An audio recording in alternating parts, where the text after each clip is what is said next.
material orgânico e suspensão, eles vem banhando a floresta, forma um ácido chamado ácido úmico. Esse ácido que dá o pH na água, baixa o pH da água do Rio Negro. Então a velocidade, a temperatura e o pH torna a água mais densa, mais pesada, por isso que eles não se misturam, tá bom?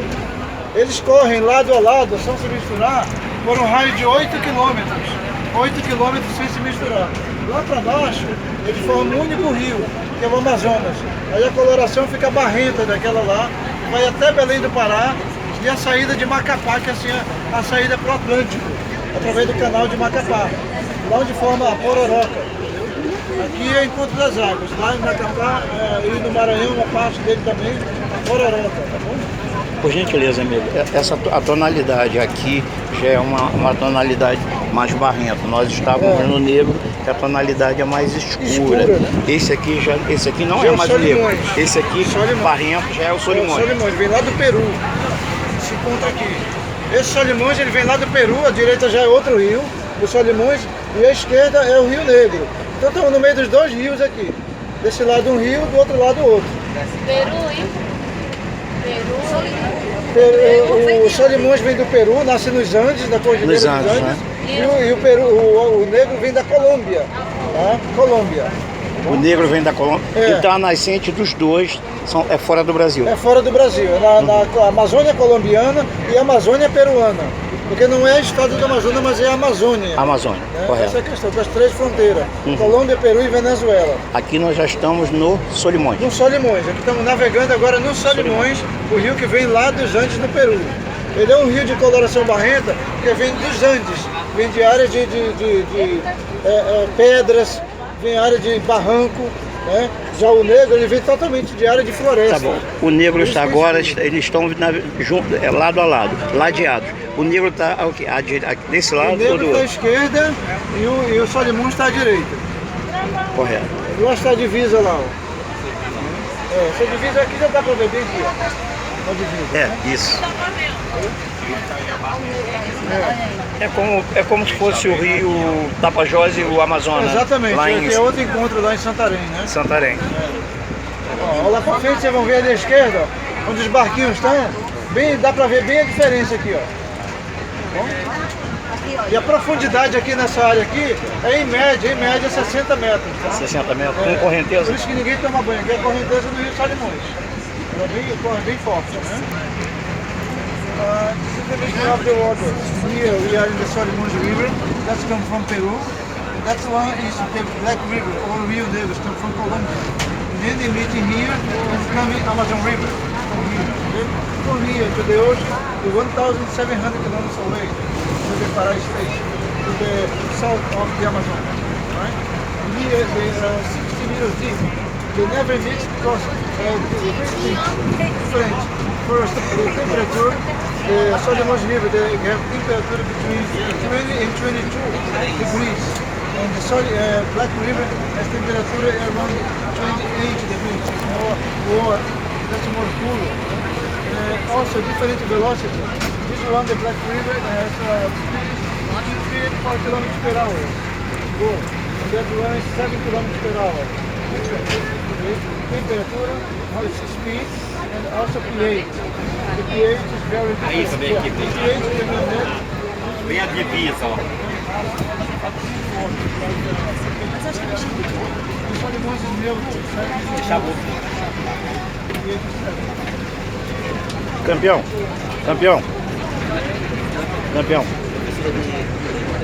Opa.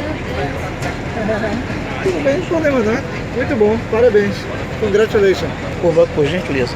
Em que altura eles se juntam para desembocar no Rio Amazonas? Eles se juntam aqui, nessa área. Lá para baixo, quando forma um único rio. Daqui a mais uns 5 quilômetros, lá para baixo eles se formam. Os dois se unem e formam e desembocam no Amazonas. Exatamente, a união dos dois forma o Rio Amazonas. Tá bom, valeu. O fenômeno do encontro das águas ocorre na confluência dos rios Rio Negro e Rio Solimões, formando o Rio Amazonas. As águas não se misturam por quilômetros devido a diferenças de temperatura, velocidade e densidade. O contraste entre a água escura do Negro e a barrenta dos Solimões cria um dos cenários naturais mais impressionantes do Brasil. Aquele barrento lá é o Solimões?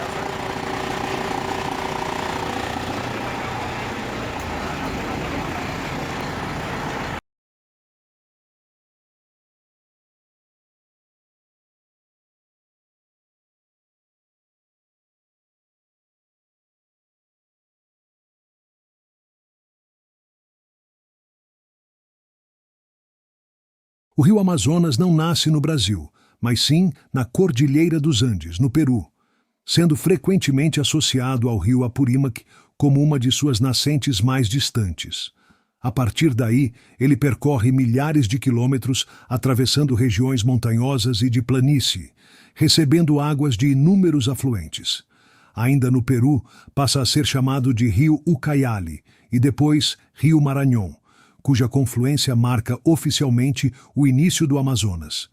Ao entrar no Brasil, pela região oeste do estado do Amazonas, próximo à fronteira com o Peru e a Colômbia, ele recebe o nome de Rio Solimões.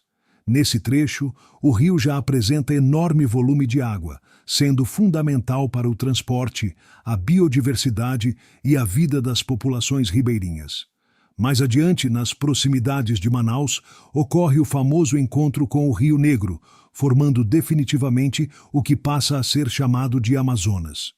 O rio segue então em direção ao leste, atravessando a floresta amazônica até desaguar no Oceano Atlântico, no norte do Brasil, com a maior vazão de água doce do planeta.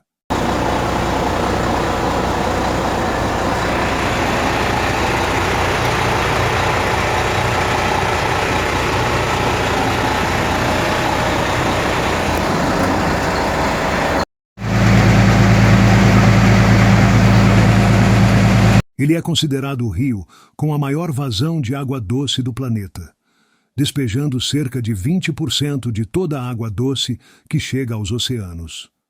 Sua bacia hidrográfica é a maior do mundo, abrangendo vários países da América do Sul, além do Peru e do Brasil, como Colômbia, Bolívia e Equador.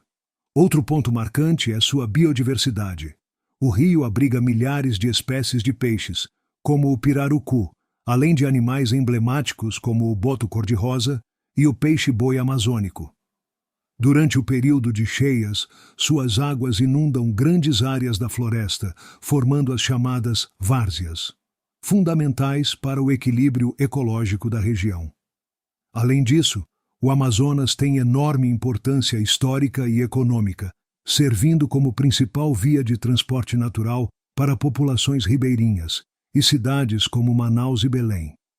Há também curiosidades científicas, como a existência do rio Ramsa, um fluxo subterrâneo que corre sob o leito do rio, mostrando a complexidade ainda pouco conhecida da região amazônica.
Período da borracha.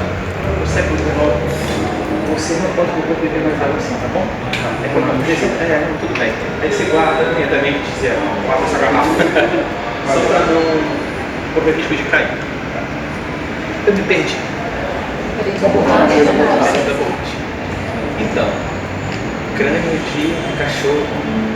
É uma banda? Tu gosta muito de cachorro? É uma banda. É uma banda. Show, sou adestrador de cães. Estudo agronomia. Legal. Aí o teatro ele surge no período áureo da borracha. Só que o período da borracha são 70 anos, é praticamente um século de história da borracha. O que é isso? É um momento na Amazônia, na história do planeta, onde você tem o famoso ouro branco, que é o látex, né, a seiva da seringueira, da árvore. O mundo veio para Belém comprar borracha. Depois o mundo começou a vir para toda a Amazônia, porque o período da borracha você vai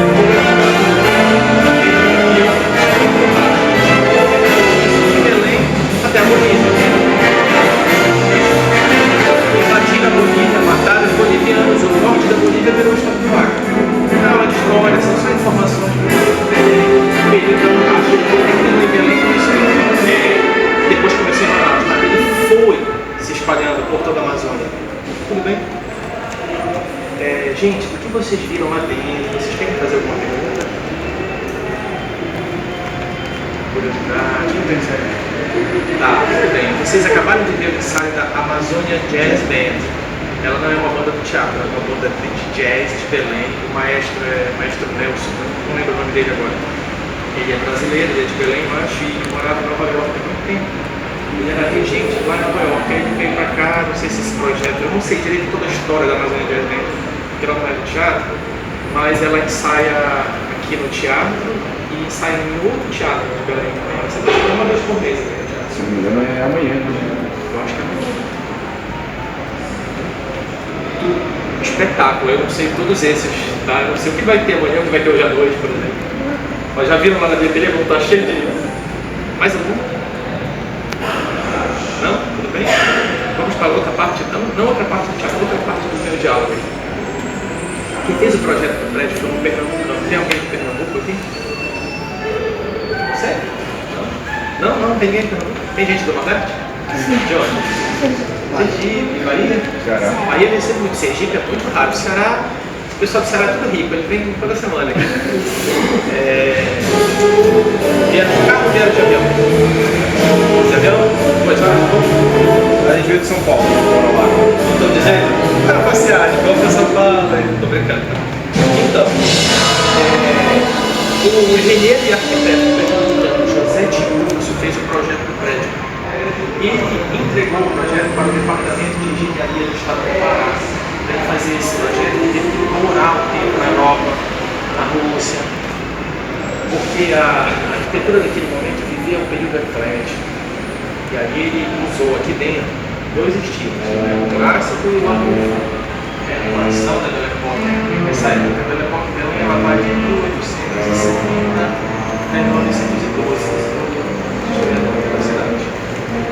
Então, o teatro tinha 9 anos de funcionamento quando ele viveu a sua reforma das pinturas. Essas pinturas dos tetos que vocês estão vendo, foi feita por um italiano chamado Domenico De Angelis. Tá? E quem decora as paredes do teatro é um pernambucano chamado Cristiano Moral.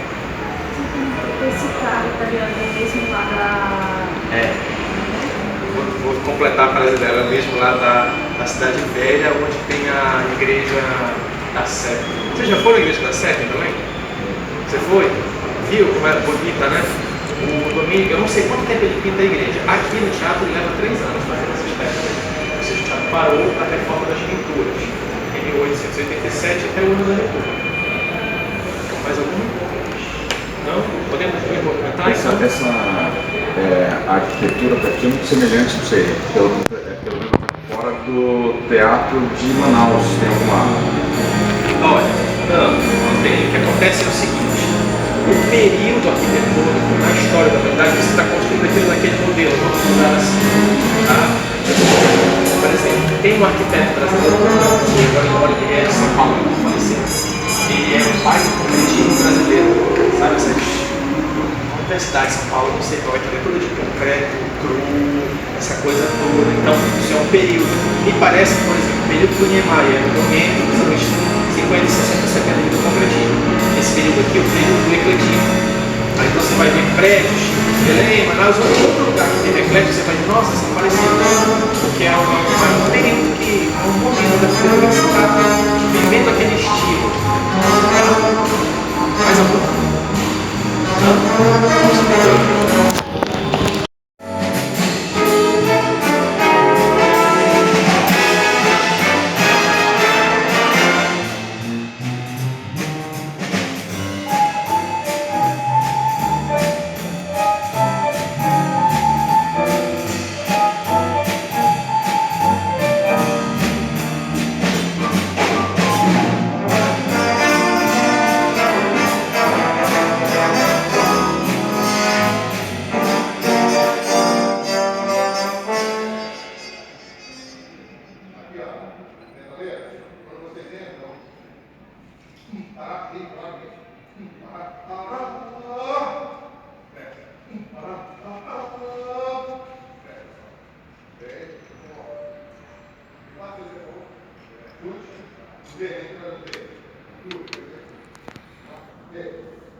Cuidado aqui, o terceiro compasso.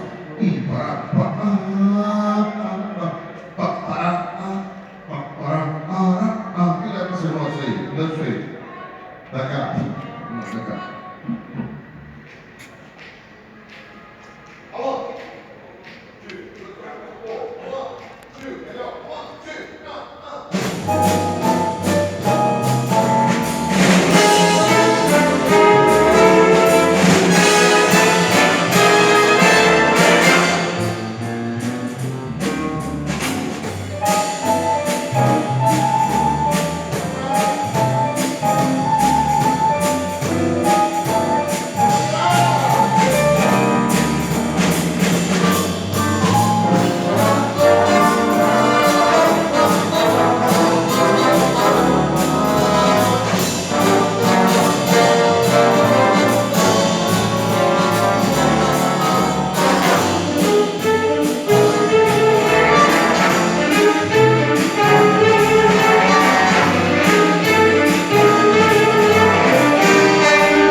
Essa é a banda Amazona Jazz.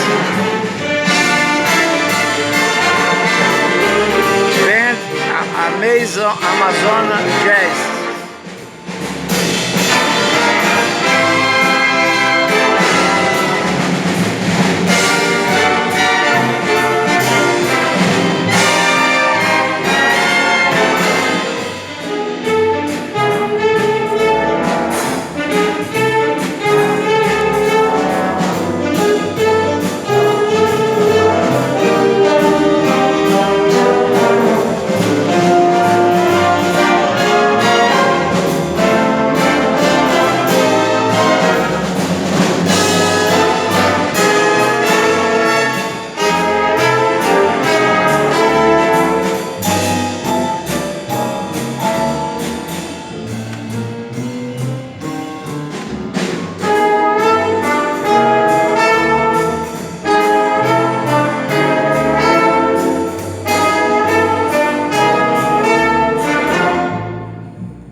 A construção do Teatro Amazonas está diretamente ligada ao período de grande prosperidade econômica da região norte no final do século XIX, conhecido como Ciclo da Borracha. Nessa época, Manaus transformou-se rapidamente em um dos centros urbanos mais ricos do país, impulsionado pela exportação do látex extraído das seringueiras da floresta amazônica. A borracha era um produto altamente valorizado no mercado internacional, especialmente com o crescimento da indústria e da produção de pneus na Europa e nos Estados Unidos. Essa riqueza gerou uma elite local extremamente abastada, que buscava reproduzir padrões culturais europeus. Foi nesse contexto que surgiu a ideia de construir um teatro grandioso no meio da floresta, símbolo de sofisticação e poder econômico.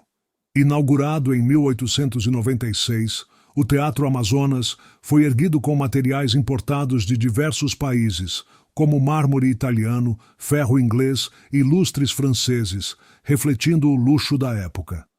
A chamada Belle Époque amazônica marcou profundamente a cidade, com iluminação elétrica, bondes e construções modernas, algo raro no Brasil naquele período. No entanto, essa fase de opulência foi relativamente curta.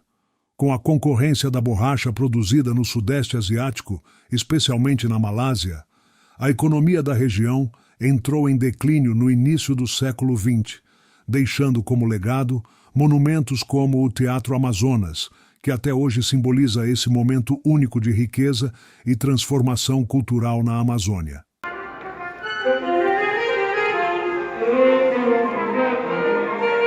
A migração de trabalhadores nordestinos para a Amazônia ocorreu principalmente durante o ciclo da borracha, no final do século XIX e início do XX. Nesse período, a seca intensa no Nordeste brasileiro, especialmente a grande estiagem de 1877-1879, provocou fome, pobreza e falta de oportunidades. Ao mesmo tempo, a região amazônica vivia um boom econômico, com alta demanda por látex. Governos e empresários incentivaram essa migração, prometendo trabalho e melhores condições de vida nos seringais. Muitos nordestinos viajaram para estados como o Amazonas e o Acre, tornando-se soldados da borracha. No entanto, a realidade era dura. Enfrentavam isolamento, dívidas com patrões e condições precárias de trabalho. Ainda assim, essa migração foi fundamental para a ocupação e o desenvolvimento da Amazônia.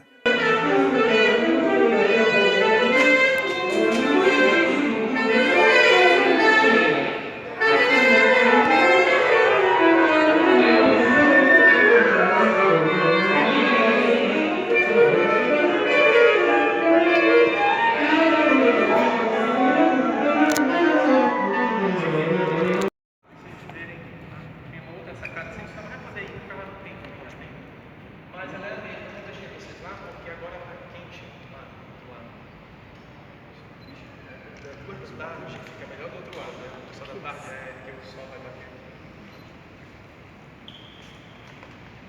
Porque a chuva, nem abre aquela porta, uma hora dessa,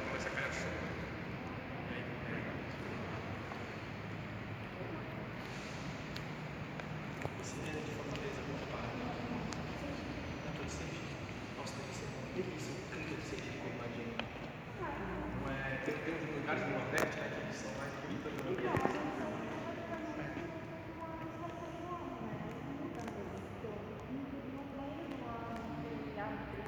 e na verdade, personalidade publicada no teatro, eu separei algumas, né, são 140 anos. Vamos aos brasileiros, pessoas que passaram por aqui, importantes. O médico Oswaldo Cruz foi recebido ali no Grande Hotel, quando existia o Grande Hotel, pela filha do dono, era pianista, e ele foi recebido pelo Festival de Figueiredo. Não preciso explicar a importância do Oswaldo Cruz, né, o famoso cientista brasileiro que criou a vacina da febre amarela. Estaríamos em maus lençóis se Deus não tivesse trazido essa criatura ao mundo, né? Passa por aí. Lili Ferreira fez 50 anos de carreira no Teatro da Paz, é muito importante, tá? O Oscarito, pai da comédia brasileira, também está no teatro. Regina, companhia. Nos anos 60 tinha um festival de vanguarda aqui dentro, e aí Roberto Carlos fez mal e tirou carteira de motorista em Belém. Vocês podem confirmar essa história no site do Detran Pará. No site Detran Pará, você digita lá Detran Pará, aí tem uma aba, curiosidade, você vai estar contando a história lá. Bom, de brasileiros tem muitos outros. Bom, Ito Sayama, a pianista Guilmar Novaes, o corpo de baile, né, o corpo de bailarinos mais famosos do Brasil, que é do Teatro Municipal do Rio de Janeiro. Muita coisa legal aconteceu em termos de Brasil. O poeta Manuel Bandeira, Mário de Andrade, o pessoal todo veio ao teatro em épocas diferentes, né? São personalidades assim, que muito nos honram do Brasil. Vamos aos internacionais. Passa pelo teatro Walt Disney, passa 15 dias em Belém, depois passa mais um dia no Rio de Janeiro. Sartre, Simone de Beauvoir, passaram pelo Teatro da Paz. Claro que essas pessoas não vieram fazer espetáculo aqui, né? Vieram visitar o teatro. Stan Laurel e Oliver Hart, o Corpo e o Magro, fizeram um espetáculo no Teatro da Paz. Quando eu era criança, existia essa placa lá na coxinha, atrás do palco. Quando eu vim trabalhar aqui, foi a primeira coisa que eu fiz, eu corri pra lá para ver a placa. Tomara que esteja na casa de alguém no amanhã para o início. O teatro passou muitas vezes. Nos anos 50, o teatro ele vai entrar numa crise muito forte, porque é a alta do cinema e a baixa do teatro. E aí o governo abandonou o teatro e veio morar dentro do teatro um super-herói. O maestro Valdemar Henrique, que era de Belém, estava trabalhando no Rio, veio passar férias em Belém, e ele invadiu e morou no teatro para preservar o teatro por 7 anos. Né? Um ato de civilidade, um ato heróico. E o Valdemar Henrique conseguiu, a bom brigar com os governos da época, a reforma do prédio em 1960, quando ele entregou de volta para a população. Ele só saiu daqui quando conseguiu, isso é muito bonito. E ele virou diretor do prédio de 1966 até 1980, ele foi diretor por 14 anos. Um relacionamento de paixão aí no teatro. E a sala que a gente vai ver agora, nesses anos 50, ela se perdeu. Então a pintura que está na sala é de 1960, do pintor... Foi embora, está cansado, tá? Estou vendo aqui mesmo, Armando Balloni. Armando Balloni era filho de italianos, nascido no Brasil. Brasileiro italiano. E ela não tem a mesma pegada daqui de dentro. Aqui vocês estão vendo o clássico, lá vocês vão ver o impressionismo. É como se fosse um quebra-cabeça. Vocês vão ver várias telas quadradas que formam a tela geral. Né? Presente para vocês. Ainda não terminou. Vocês estão dentro do teatro, que a ópera O Guarani foi tocada, regida pelo próprio Carlos Gomes pela última vez na história da humanidade. Ou seja, Carlos Gomes tocou aqui com a sua orquestra pela última vez na vida dele, depois ele não toca mais em lugar nenhum. Isso foi em abril de 1896, e ele estava muito atentado e faleceu em Belém no dia 16 de setembro de 1896. Ele nem chegou aí para a inauguração do Teatro Nacional. Então vocês estão visitando o último teatro que Carlos Gomes se apresentou. Mas esse não é o presente. Essa semana estou homenageando as mulheres. E a personalidade favorita minha aqui dentro do teatro é a bailarina russa Anna Pavlova. Vocês estão dentro do teatro e Anna Pavlova fez 3 apresentações. foi o mês de março de 1918. Ana Pavlova morou quase um mês em Belém, praticamente do outro lado da rua, no Grande Hotel, que tinha um teatro para 400 lugares. Então lá ela conseguiu dar aula para as meninas carentes que podiam pagar. Ela fez o que a gente chamou de workshop de balé, né? Ficou dando aula de balé. Para quem não conhece a Ana Pavlova ou a importância dela, é o seguinte: é como se eu estivesse me dizendo que Mozart morou em Belém por um mês, entrou no Rio Preto tomando açaí e deu aula de piano no teatro. Por favor, Mozart nunca veio a Belém, mas a Ana Pavlova veio. Tá bom? Sejam bem-vindos. Beijo no coração de vocês. Agora vocês vão lá na sala que eu prometi. Vocês não podem passear na sala.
Mas o ideal dentro dessa sala é, durante o intervalo das óperas, o garçom de servir. Podem descer, por favor.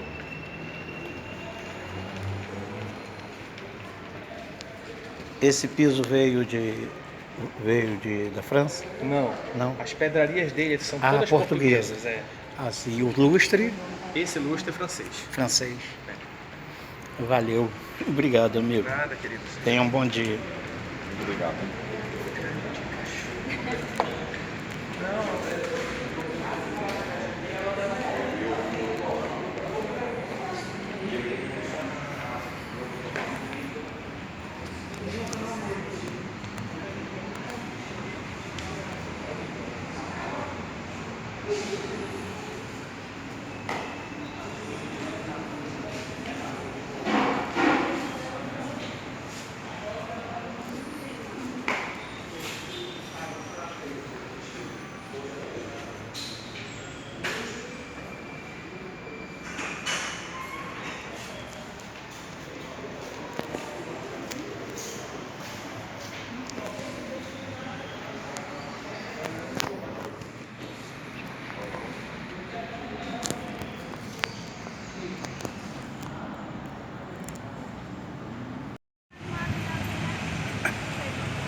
esses vasos, né? Essas urnas funcionavam como uma urna funerária. Se a gente vê que aí não comporta uma pessoa. Uma pessoa. Né? Todo mundo acredita que uma pessoa fica inteira aí dentro, mas na verdade ela não fica. A metodologia que se tinha é que somente os ossos eram depositados nas urnas funerárias. Você descarnifica, 2 métodos. Você descarnifica o corpo, você remove toda a carne, até que fica somente os ossos. Daí você pinta e deposita na urna funerária. O outro é que você deixava a pessoa ali num canto, como se ela estivesse sepultada mesmo, e confeccionava uma funerária, que demorava muito tempo. É um material muito grosso, muito denso. Até lá a pessoa já estava em estado de decomposição muito alto. Daí você fazia o mesmo processo, descarnificava, pintava e depositava no funerário. Mas me explica, então a gente vê que isso é um trabalho muito demorado, sabe?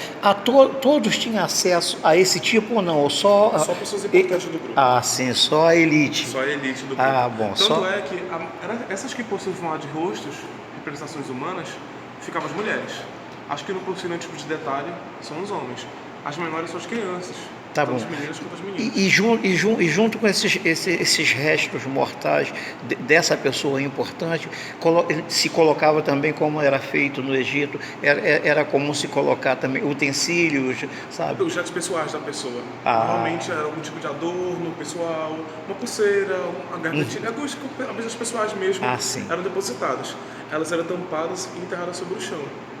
É por isso que essa parte do museu era mais clara e mais escura, lembrando porque elas eram enterradas próximo das árvores, das raízes das árvores. Então você vê uma hora mais clara, uma hora mais escura.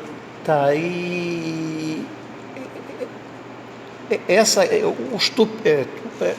os tupinambás eram grupos existentes só nesta região aqui de Belém do Pará ou em todo o Grão-Pará? Na verdade, o grupo Tupinambá, ele existe no litoral todo brasileiro.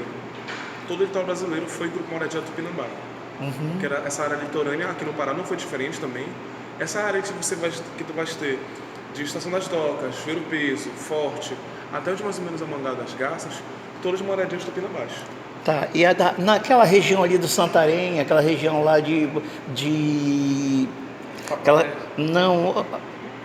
Monte Alegre, eu fui em Monte Alegre, eu fui ver umas pinturas rupestres lá e fui na gruta, na caverna da Pedra Pintada. Tá. O que ficou bem evidenciado lá é que existem pinturas de um período bem longínquo e outras bem mais modernas. Por que eu vi isso? Eu vi uma flor de lótus, vi também uma Vênus e vi também lótus, a flor de lótus, uma cruz representando as cruzes portuguesas. Tá? Quer dizer que é uma coisa bem mais recente. Tá? Na verdade, você vai ver ali naquele período, ali como Monte Alegre, toda aquela área do Tapajós, foi ocupação de grupo indígena tapajônico. Então eles já tinham esse domínio de algumas técnicas rupestres mesmo. Claro que não eram os grupos indígenas, eram os grupos ágrafos, que já tinham seu domínio de pinturas rupestres, algumas rochas, domínio de algumas técnicas ainda, propriamente do fogo também, né? Então tu vais ver essas representações lá ainda milhares de anos antes de Cristo. É fascinante. Tá. O guia que me levou lá falou que as pinturas ali datam de 10, 11, 12 mil anos. Sim. Tá? Mas uma representação de uma cruz portuguesa, das naus portuguesas, sim, evidencia que é alguma coisa já do século XV, sim, século XVI ou século XV, coisa dessa natureza. Entendeu? Mas fantástico. Então, essa era a dúvida. Como isso aqui é uma urna funerária, se aí não comporta, a não ser... Eu vi muito urnas funerárias também no Museu do Homem Americano, lá em São Raimundo Nonato, na Serra da Capivara. Tá? Então, a gente tem muitas urnas, sabe, em cerâmica, com a gente vê até os cadáveres, umas coisa a gente vê que era de criança. Sim. Coisa de criança. Como aquelas menores ali no final do corredor. Você vê que os tamanhos delas representam de crianças mesmo, como filhos e filhas que precisam ser importantes do grupo marajoara.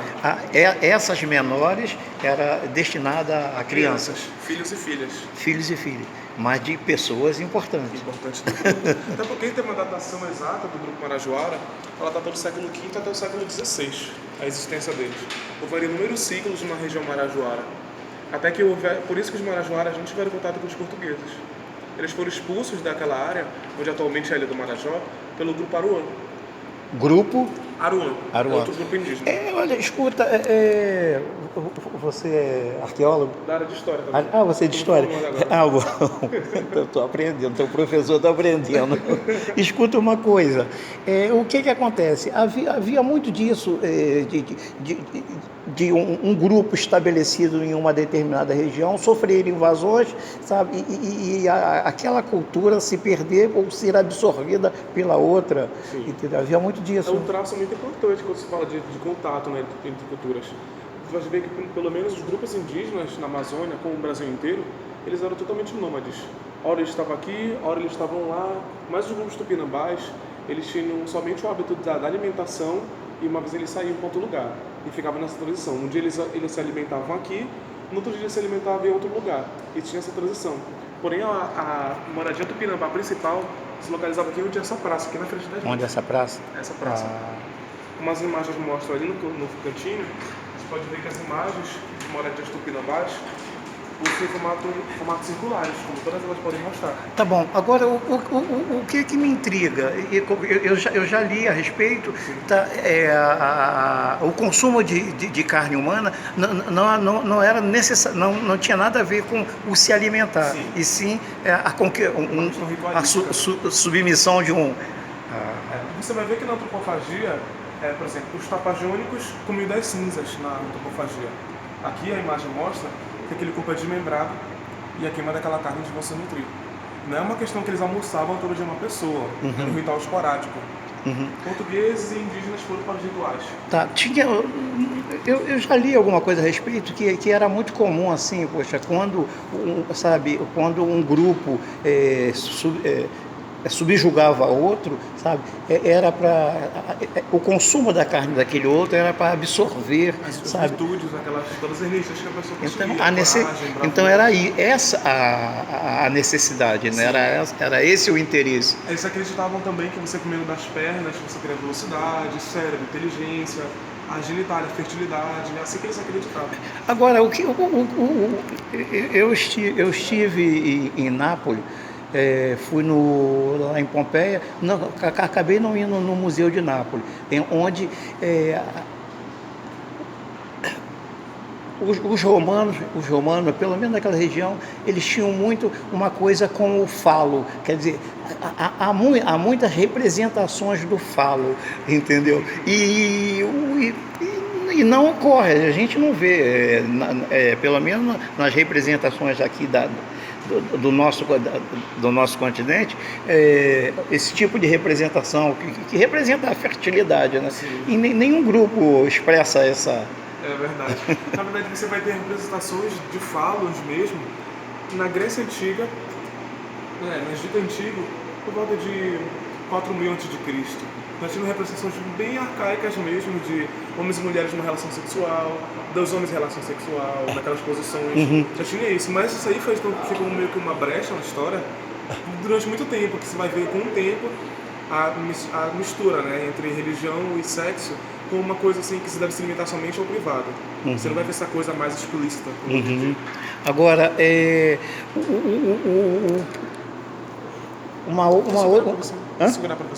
uma outra questão também é o seguinte, eu venho fazendo pesquisa pelo Brasil e tenho ido para o exterior também para capturar pintura rupestre, sabe? A presença do homem no continente americano, o homem não é originário daqui, tá? Quer dizer, foram levas de migrações que vieram para cá e em períodos diferentes. Quando eu lecionava, há uns 20 e poucos anos atrás, eu passava para os meus alunos que a presença do negro no continente americano foi a partir da colonização, foi o europeu trazendo. Mas é por isso que eu digo, em história não existe nada em definitivo. Tá? Luzia prova o contrário. Na verdade, você vai ver a entrada de negros aqui no Brasil como um todo, no início do século XVII, final do século XVII, perdão. Já na Amazônia, é na metade do final do século XVIII, o início do XVIII, que você vê a entrada de negros na Amazônia.